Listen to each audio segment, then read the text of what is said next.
Bom dia a todos, bom dia a todas, bom dia para você que nos assiste pela TV UFMA no Maranhão e pela Pop TV em Sobradinho e Porto Alegre. Sejam todos muito bem-vindos e bem-vindas a mais um ICL Mercado Investimentos. Hoje, quinta-feira, é dia de divulgações importantes aqui no Brasil. Saíram os dados da PNAD contínua trimestral, aqueles dados mais abrangentes do mercado de trabalho que mostra ali as desigualdades entre regiões, entre gêneros e cor também. Então a gente vai trazer todo esse recorte para vocês. A gente vai falar também sobre os dados da China que foram divulgados na madrugada, trouxeram um pouco de sentimento misto aí para os mercados, alguns surpreenderam, outros não.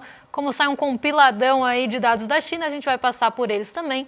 E a gente vai passar pelo giro de mercado, ver como é que estão aí as aberturas hoje, em um dia aí de agenda um pouco mais esvaziada de uma forma global. Mas antes de tudo isso, vou dar bom dia para o André. Bom dia, André, como você está? Bom dia, Débora. Bom dia a todos os nossos telespectadores. Hoje é dia da gente falar da inflação por extrato de renda. Finalmente a inflação foi menos danosa para as pessoas com menor renda, fruto aí da queda do preço dos alimentos, mas também vamos dar uma passada boa na PNAD, ver como que continuam as desigualdades por sexo, por cor, inclusive também por regiões do país. A gente vai detalhar tudo isso aí para vocês, mas já vamos passar pela agenda do dia, já que tem tanta coisa para a gente tratar no dia de hoje, né? O que a gente pode esperar aí, o nosso ouvinte pode esperar em relação ao que vai acontecer hoje, Débora? Bom, antes da abertura, antes mesmo até do pré-mercado começar, né, a ter alguma reação, saiu o dado do Walmart hoje, então, nos Estados Unidos. Dado também aguardado, porque o Walmart teve algumas dificuldades em períodos anteriores. Então, o balanço aí do varejo, né, da empresa do varejo, era bastante esperado. No Reino Unido, saiu o PIB do segundo trimestre, leitura preliminar, e produção industrial de junho. Então, dois dados importantes aí no Reino Unido que mexeram bastante com as bolsas europeias durante a manhã. Um dado que era bastante aguardado hoje nos Estados Unidos são os pedidos de auxílio-desemprego. Então, esses dados eram muito aí aguardados justamente pela questão do payroll. O payroll, que é o relatório mais completo do mercado de trabalho, acabou mostrando um mercado um pouco mais desaquecido do que se esperava. A gente teve um desemprego maior por lá e também uma criação menor de vagas. Então, o mercado está olhando bastante agora para os auxílios-desempregos, que são aí, na verdade, os dados de auxílio-desemprego que são divulgados semana a semana, como uma forma de termômetro para não ter uma surpresa tão grande na hora que for divulgado o payroll, como foi no mês passado. Lá também saíram dados do Departamento de Comércio de Vendas no Varejo de julho, e o Fed de Nova York lançou ali o seu índice de atividade industrial Empire State de agosto, ainda uma leitura um pouco mais preliminar, afinal estamos no mês de agosto ainda, sempre é divulgado mais ou menos nessa época. Esses três dados acabaram vindo um pouco mais fortes do que o esperado. A gente vai ver o reflexo disso na abertura do mercado, mas já estou adiantando para vocês que alguns deles surpreenderam para cima aí o investidor. Então, aquele mercado financeiro que estava esperando dados mais fracos, até possíveis recessões nos Estados Unidos, é surpreendido novamente. E aí eu friso aquele ponto que eu coloquei quando a gente falou do payroll. A gente estava olhando, né, o mercado estava olhando, na verdade, um payroll quase de uma forma isolada ali. E o payroll tem sazonalidade, tem outras questões que poderiam fazer com que ele viesse mais fraco do que o esperado no mês. Então, a gente tem que olhar os outros conjuntos, os outros dados em conjunto. Vamos seguir aqui pela agenda, porque ainda tem algumas coisas para a gente passar para vocês. Então, vamos passar aí para a próxima página, porque hoje a gente tem, na parte da tarde, no fim da manhã e parte da tarde, os presidentes e dirigentes do Banco Central dos Estados Unidos participando de alguns eventos, fazendo aí pronunciamentos. Isso também deve ficar no radar, porque o mercado está muito ansioso pela próxima decisão de política monetária do Fed, do Banco Central dos Estados Unidos, e ela deve ocorrer em setembro. E qualquer sinalização aí vai ser bem-vinda. Então, qualquer pronunciamento que sinalize ou para dados ou ali para possíveis conduções na política monetária do país devem ficar bem na centralidade. Às 10h15 saiu a produção industrial de julho do Fed e índice de confiança das construtoras de agosto nos Estados Unidos. Então, hoje uma agenda bem pautada nos Estados Unidos, mas mais esvaziada de uma forma global. Saíram dados no Reino Unido e nos Estados Unidos, basicamente, e alguns outros dados um pouco mais aí de segundo plano aqui no Brasil. E na Colômbia, a gente tem a leitura do PIB do segundo trimestre. Vamos começar agora o nosso giro pelo mercado, que saíram dados importantes da China, saíram dados do Japão. As bolsas estão uma confusão lá, porque algumas sobem, outras descem, né? E a gente tem essa notícia aqui, obviamente, que a gente sugere todo dia para vocês lerem, para saber o que já aconteceu, o que pode acontecer, o que está no radar. Mas, Débora, explica aí os resultados aí que aconteceram na Ásia e que fizeram com que as bolsas tivessem esse comportamento. Bom, hoje a gente teve um dia misto na Ásia, então a gente não teve uma direção única entre as bolsas asiáticas. Algumas ficaram no terreno positivo, outras foram para o terreno negativo. Na verdade, entre as bolsas principais do continente asiático, o TAIEX, que é o índice de Taiwan, que ficou no terreno negativo. As demais subiram por fatores locais, então a gente tinha uma grande expectativa pelos dados da China, esses dados que poderiam inclusive pressionar a nossa abertura de mercado aqui no Brasil. Só para vocês ficarem na mesma página aí, o minério de ferro caiu bastante pelo terceiro dia consecutivo em Dalian, na China, e isso poderia pressionar, por exemplo, a nossa Vale. A Vale e a CSN, outras empresas mais ligadas à mineração, elas têm sofrido bastante nas últimas sessões justamente por essas quedas consecutivas no preço do minério de ferro. E se tinha essa expectativa que os dados da China, alguns dados abaixo do esperado, junto a essa queda do minério de ferro, pudessem ali pressionar a abertura do Ibovespa, sobretudo a abertura da Vale. Mas isso não aconteceu, ela está operando bem perto da estabilidade, bem perto do 0 a 0 e até levemente no terreno positivo. Mas tinha essa expectativa. E aí eu vou passar por esses dados da China com vocês e a gente olha para a abertura dos mercados quando formos fazer o nosso giro. Então, não vamos deixar aí vamos deixar a China, o mercado asiático, para olhar junto com as outras bolsas para poder focar nos dados da China. Então, vamos colocar aqui eles na tela, porque tinham realmente bastante potencial de mexer, sobretudo com países emergentes, exportadores de commodity, nosso caso aqui. Então, vamos ver como é que ficaram os dados da China. Tá? Hoje é aquele dia que saem vários dados na China de uma vez só. Saem dados de produção industrial, investimento em ativos fixos e desemprego. Eles saem os três juntos, depois eles divulgam o acumulado no ano até o mês e também o desemprego. Então, todos eles saem ali praticamente juntos, é um compiladão, como eu falei, de dados chineses. Os investimentos em ativos fixos, né, então aqui a gente tem investimentos realmente na parte produtiva, na capacidade produtiva, ficaram abaixo do esperado, ficaram em 3,60 contra 3,90 de projeção. Aqui lembrando, né, que é uma comparação anual, então é sempre a comparação do mês contra o mês anterior, então aqui a gente está falando de julho contra julho de 2023 contra julho de 2024, e a gente vê uma desaceleração nos investimentos em ativos fixos, algo que poderia trazer uma preocupação em relação ao desaquecimento ou desaceleração da economia chinesa, porque no mês passado a gente tinha um patamar de 3,90, a expectativa é que esse patamar se mantivesse nesse mês, e a gente tem uma desaceleração no mês de julho para 3,60. A produção industrial, ela também acabou frustrando um pouco a expectativa do mercado e ficando abaixo do mês anterior. Então, a gente sai de um patamar de 5,30 no mês de junho. A expectativa era que caísse, sim, um pouco a produção industrial chinesa para 5,20, mas ela cai um pouco mais para 5,10.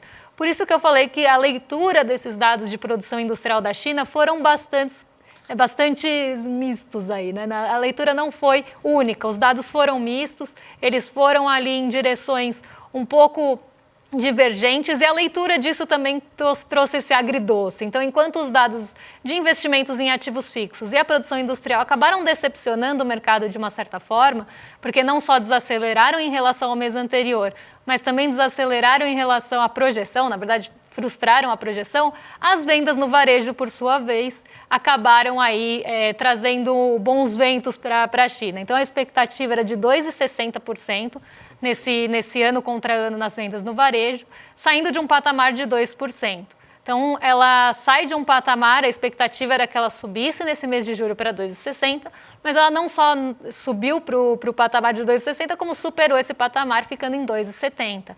Então, enquanto teve essa decepção com a produção industrial e os ativos fixos, as vendas no varejo, por outro lado, como falei, acabaram surpreendendo de forma positiva. Por isso que eu falei que ficou agridoce, ficou um sentimento misto, não se teve uma leitura única em bloco aí dos dados de produção industrial, vendas no varejo e investimento em ativos fixos na China. E quando a gente olha o acumulado, aí sim a gente vê também um pouco ali do aumento da preocupação do mercado em relação à economia chinesa. Então vamos passar para o próximo gráfico para o pessoal de casa acompanhar aqui com a gente. Mas a gente tem aí a produção industrial atual desacelerando em relação à produção até junho de 2024. Então aqui a gente tem, na verdade, aqui é até julho, tá? Então aqui no anterior a gente tem até junho e agora até julho.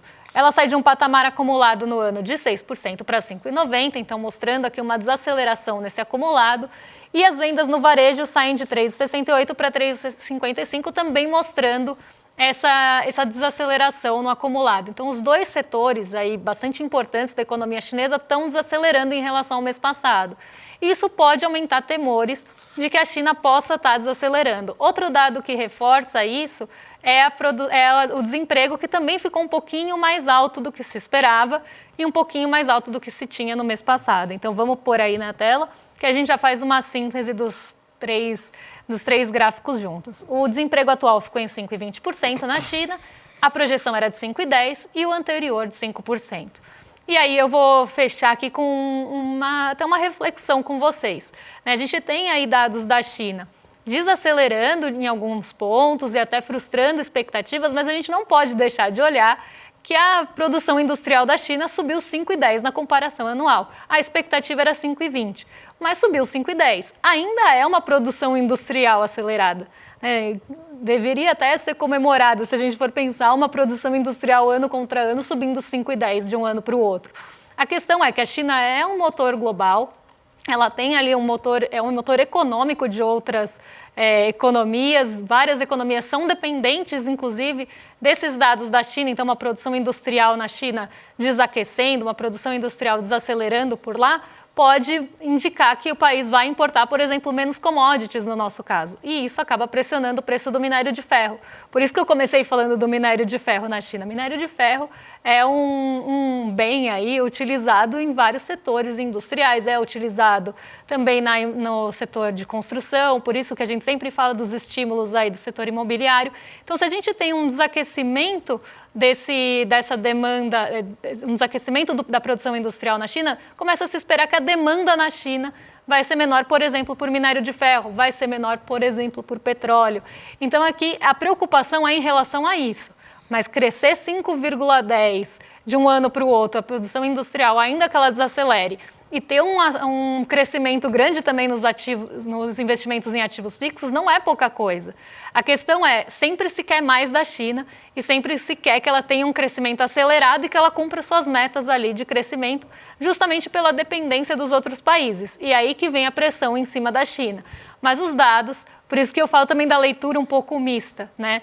Os dados, eles não são dados preocupantes, mas são dados que ficaram abaixo do esperado e começam a causar essa preocupação justamente pela essa dependência dos países. Vamos agora para o Brasil, Débora, porque saíram os dados aí da inflação por extrato de renda, né? Aquele estudo que o IPEA faz todo mês, é um estudo bem interessante aí. E diferente do que estava acontecendo durante todo esse ano, a inflação teve impacto muito baixo, até deflação, para as pessoas com renda mais baixa aí na economia brasileira. Vamos colocar o gráfico que a gente montou aqui, inclusive, né, para a gente ver. Não chegou a ter deflação no anual, né, mas se a gente pensar na questão do alimentos e bebidas, a gente teve deflação para todas as faixas e para as pessoas com renda mais baixa, a deflação foi mais sentida. Isso fez com que a gente tivesse uma inflação mensal de 0,38, mas para as pessoas com renda muito baixa, a gente tiver só uma inflação de 0,09, 0,18 para pessoas com renda baixa, 0,29 para pessoas com renda baixa média. Aí a gente já tem que a partir da renda média ela ultrapassa e ela fica mais pesada do que a própria inflação geral, que é para renda média 0,45, 0,400 para renda alta e 0,8, bem mais elevado aí do que todas as demais faixas. Vamos entender por que aconteceu esse movimento. Primeiro, deflação no preço dos alimentos. Os alimentos, eles têm um peso maior na cesta de consumo de bens das pessoas com menor renda. Isso aí está fazendo com que você tenha um peso menor aí, uma inflação impactando menos essas pessoas, já que teve deflação. E o que mais subiu nesse mês foi justamente combustíveis, e passagem aérea. Passagem aérea, quem sente mais são as pessoas com renda alta, porque é elas que utilizam passagem aérea com mais frequência. Então, o peso da passagem aérea tem mais impacto para pessoas com renda alta que para todas as demais faixas. Mas você vê que nas rendas médias, elas também foram altas justamente por quê? Porque os combustíveis, as pessoas com renda média alta e alta, geralmente são pessoas que possuem carro, possuem veículos. Não que pessoas com renda baixa, muito baixa, não possuam veículos, mas a porcentagem é menor e muitas delas usam mais o transporte público do que pessoas com renda mais alta. Então, os combustíveis ele acaba impactando bem mais as faixas mais médias de renda. Então, é por isso que você teve esse desenho, esse impacto que acelerou tanto a partir da renda média. E no acumulado 12 meses, a gente ainda tem a mesma situação a gente ainda tem a mesma situação que a gente está vendo desde o ano passado, que é, por causa da questão dos preços dos alimentos, que caiu ano passado e só começou a subir esse ano, a gente tem que a inflação ainda continua sendo menor para as pessoas com renda mais baixa do que para as pessoas com renda mais alta. Então a gente vê essa escadinha aqui, ó, no gráfico, a gente pode colocar aqui o gráfico, ó, a gente vê essa escadinha aqui ainda aí acontecendo, saindo de 4,05, 4,18, 4,31, 4,55, 4,66, 4,79. Por quê? Porque a inflação, porque os alimentos ainda estão impactando menos nos últimos 12 meses do que você tem outros itens como combustíveis, passagem aérea e tudo mais. Então, é uma boa notícia para o trabalhador brasileiro isso, né, Débora? Exatamente, uma boa notícia aí para o bolso. Esse normalmente não é o desenho mais clássico que a gente vê da inflação. Normalmente a inflação está mais distribuída aqui em rendas mais baixas, principalmente quando a gente tem uma inflação de alimentos pesando, como a gente teve, justamente por esse peso que se tem na cesta de consumo, itens de cesta básica. Mas aqui, uma escadinha da inflação saindo da renda muito baixa para a renda alta aí, em acumulado também. E agora vamos falar da PNAD, né, que saiu a PNAD trimestral, PNAD que mostra ali alguns retratos do mercado de trabalho brasileiro, que mostra também as desigualdades desse mercado de trabalho brasileiro. Então a gente trouxe uma síntese aí para vocês, mostra também de forma regional, como vocês estão vendo na notícia do nosso site, mas mostra por outros tipos de recorte também, instrução, cor, gênero. Então a gente vai trazer aí para vocês como é que ficou essa PNAD, essa desocupação, aqui no caso, em relação a esses recortes que são feitos pelo IBGE.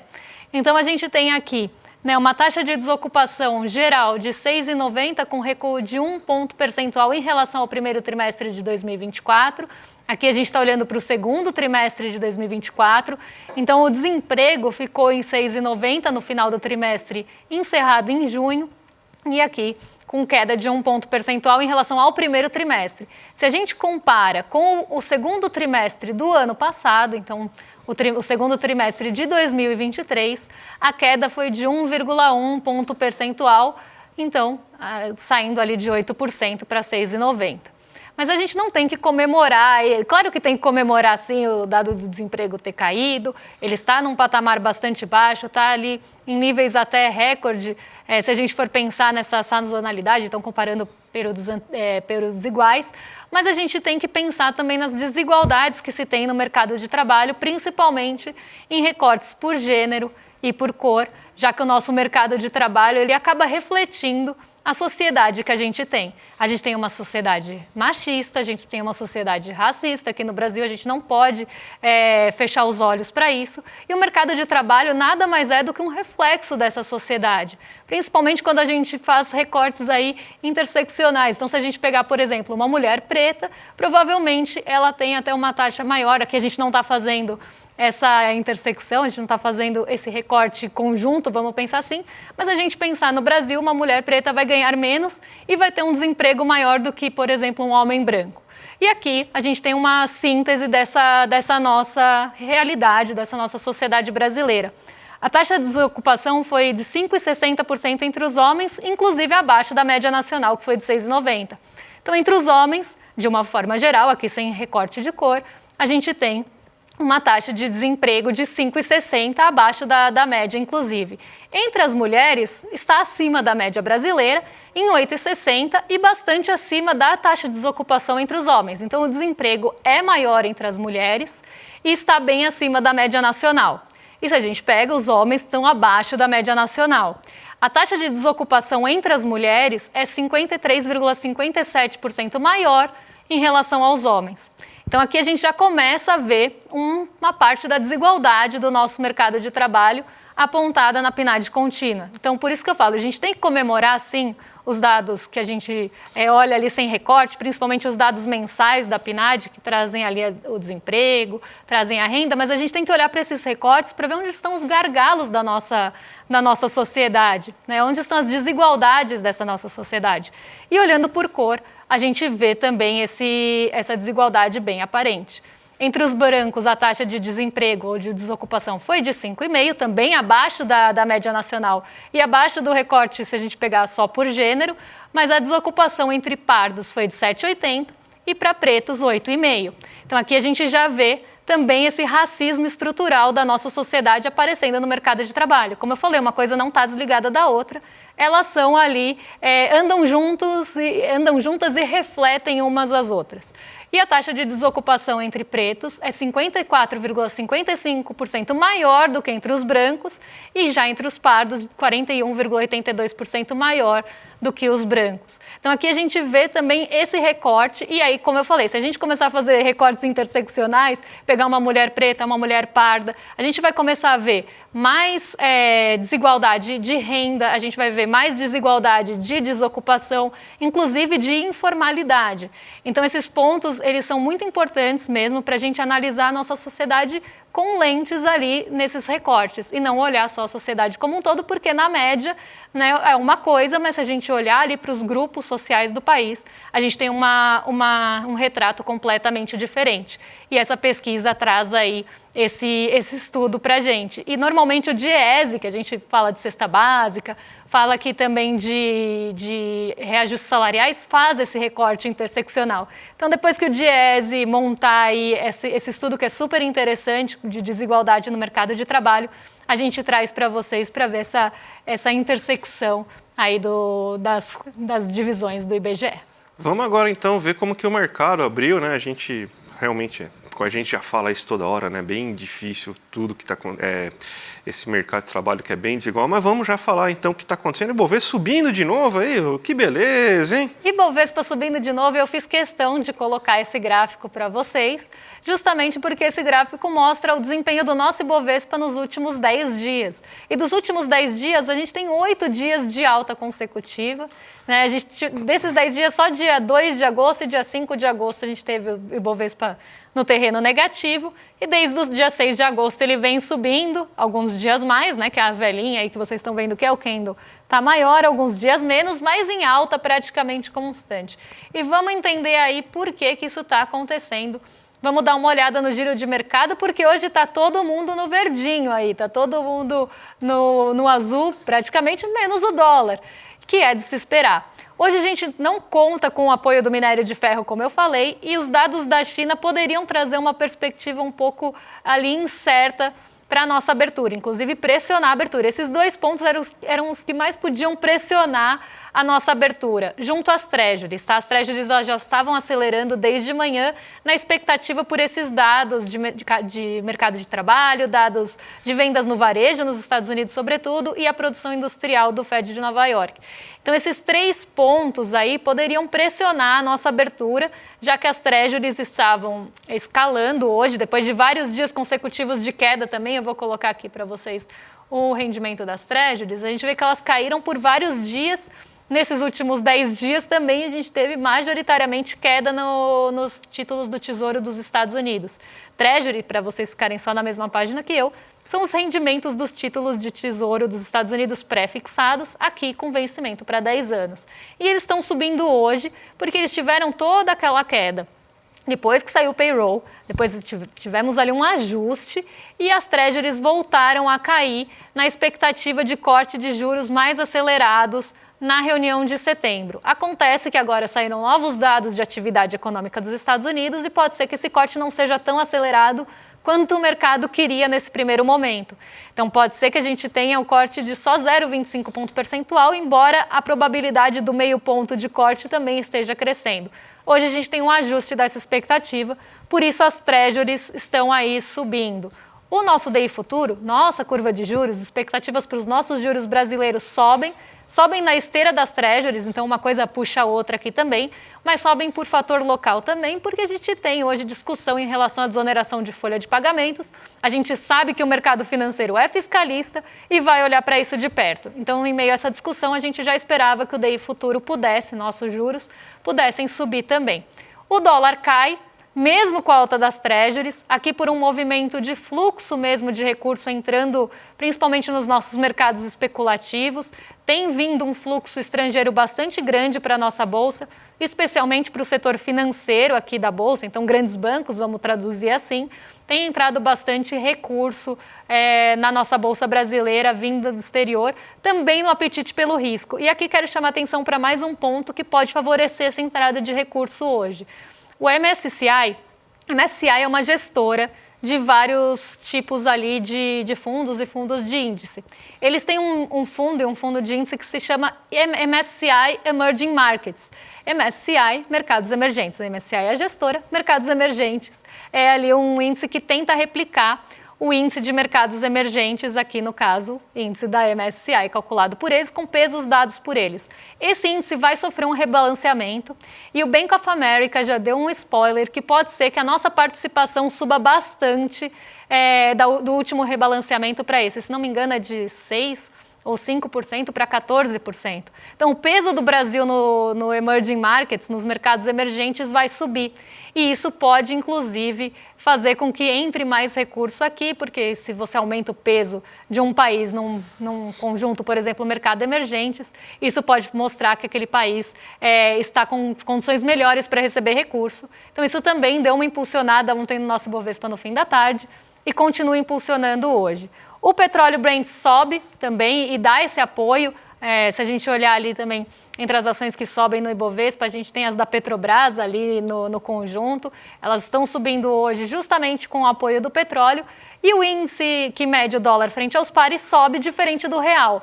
Então a gente vê que o real ele continua se valorizando frente ao dólar, continua naquele movimento mesmo na contramão de outras moedas.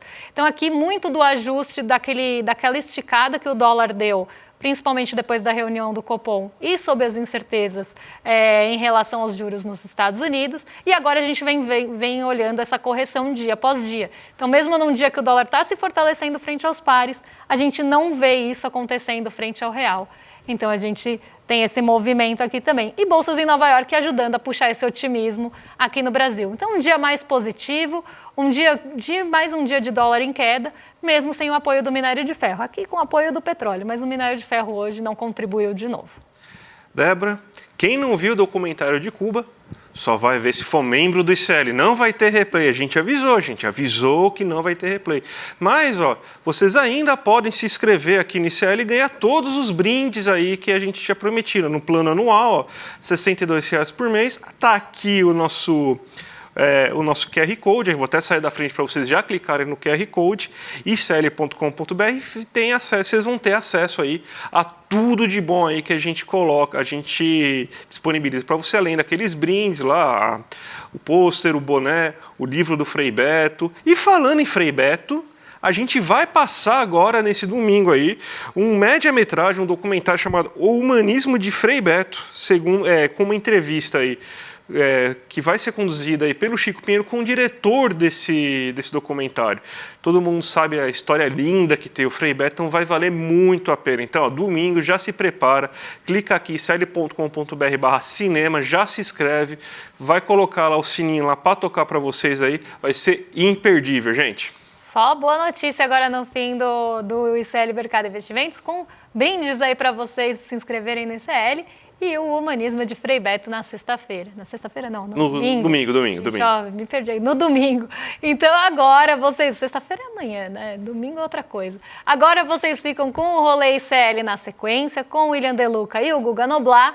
Eu estou mais perdida que o Guga Noblat na semana, mas vocês estão em excelente companhia aqui. Um beijão e até amanhã. Até amanhã, gente. Tchau, tchau. Nós aqui do ICL queremos te convidar para assistir um filme que conta a história de um grande brasileiro. Um brasileiro que dedica sua vida a uma causa, a causa da ética do Evangelho, toda a sua radicalidade. Por isso, esse homem foi preso injustamente e depois de sair da prisão, foi fazendo sua pequena revolução neste país, formando lideranças políticas. Este homem é Frei Carlos Alberto Libânio Cristo, conhecido como Frei Beto, autor de 75 livros. E eu estou aqui com Roberto Mader, diretor do documentário que conta aspectos interessantes da vida de Frei Beto. É isso que eu quero fazer. Roberto, vamos convidar esse pessoal a assistir esta primeira parte, porque é uma trilogia. Como é o nome desta? O Humanismo de Frei Beto. Mas vem coisa por aí. Vem coisa por aí porque eu estou montando um filme maior que se chama Frei Beto, o Frade Voador. Então, fique de olho aqui no ICL. Eu te convido para assistir conosco o Humanismo de Frei Beto, direção de Roberto Mader.